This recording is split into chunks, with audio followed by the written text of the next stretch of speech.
بعضی مسیرها دلیلی ندارن، مثل همین مسیر پیاده روی امروز من. نه منطقی دارن نه مقصدی.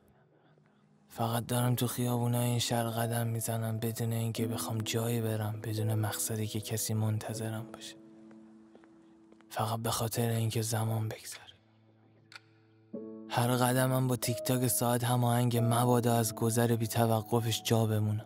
مثل همیشه دوتا دستام تو جیبمه، نه تو دست کس دیگه ای، نه حتی به حالتی برای درخواست کمک.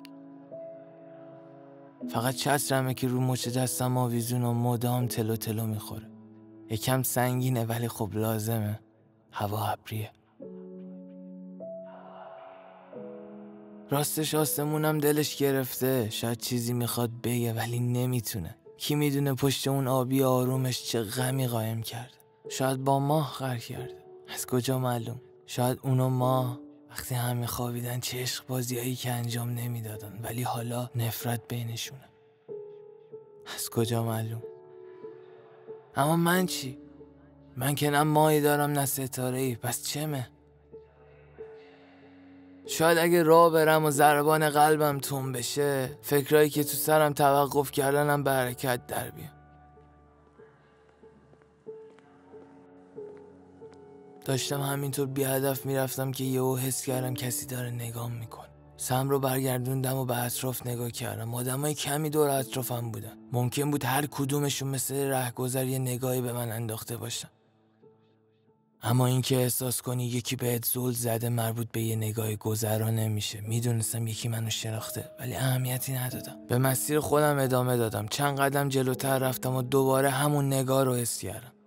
دقیقاً به سنگینی دفعه قبل. یه حس شیشم لعنتی گفت یکی داره دنبالم میکنه. واقعا یکی داره دنبالم میکنه؟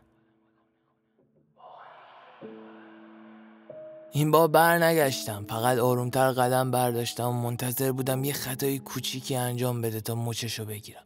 یکم که جلوتر رفتم یه صدایی به گوشم رسید، مثل صدای جیرجیر لولای در. برگشتم. یه پسر بچه فسقلی با یه دوچرخه فسقلی تر از خودش زل زده بود به من. نصف دوچرخش پشت سطل آشغال قایم شده بود. فکر کنم وقتی داشتم سهم رو میچرخوندم خواست پشت سطل قایم بشه، ولی واسه این کارا زیادی کم بود و انگار اولین بار یه آدم میبینه. چش ازم بر نمیداشت، نه پلک میزد نه تکون میخورد. یه لحظه فکرم رفت سمت آشنا بودن چهرش، ولی تا خواستم چیزی بگم یهو از دوچرخه پیاده شد و فرار کرد. دوچرخه‌اش افتاد زمین. احساس کردم از من فرار میکنه ولی من که باهاش کاری نداشتم. همینطور که در حال دویدن بود یهو به وسط خیابون رسید.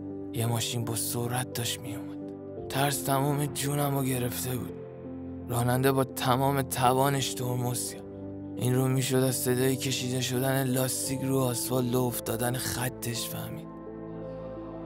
ترس تمام جونم رو گرفته. خوشبختانه اون سمت خیابون رسید و دوید و رفت. نفهمیدم اصلا چی شد، از چی فرار میکرد، چرا نگام میکرد. نمیدونستم باید چیکار کنم. نگام به دوچرخه‌اش افتاد که روی زمین افتاده. دوچرخه‌اش رو برداشتم و با سرعت پشت سرش دویدم تا بهش برسم. هرچند خیلی سخت میشد که با یه دست دوچرخه رو بغل بگیری و همزمان بدوی. تمام سعیمو کردم بهش برسم. نفس نفس زنان دنبال سایش میافتادم. متوجه شدم وارد یه کوچه شده، یه کوچه خیلی تنگ. دیواراش انقدر نزدیک هم بودن انگار میخواستن همو بغل کنن. بوی سیگارهای آدمایی که با خودشون خلوت کردن، صدای بوسه‌های دوتا معشوق که دور از چشم بقیه مشغول عشق بازی‌ان، گرد و خاک قدم زدن‌های بی‌مورد کسی که از شدت نگرانی نمیتونه یه جا بیسته، رد پای تنهایی آدما. هنوز تمام این چیزا تو این کوچه حس میشد. نمیدونم اون پسر بچه کی و کجا گذرش به همچین جای خورده که تو مسیر دویدنش این کوچه رو انتخاب کرد. یکم که جلوتر رفتم به یه چهارراه تنگ رسیدم. پسر بچه دیگه خیلی وقت بود که از دیدرسم خارج شده بود و نمیدونستم باید به کدوم طرف برم.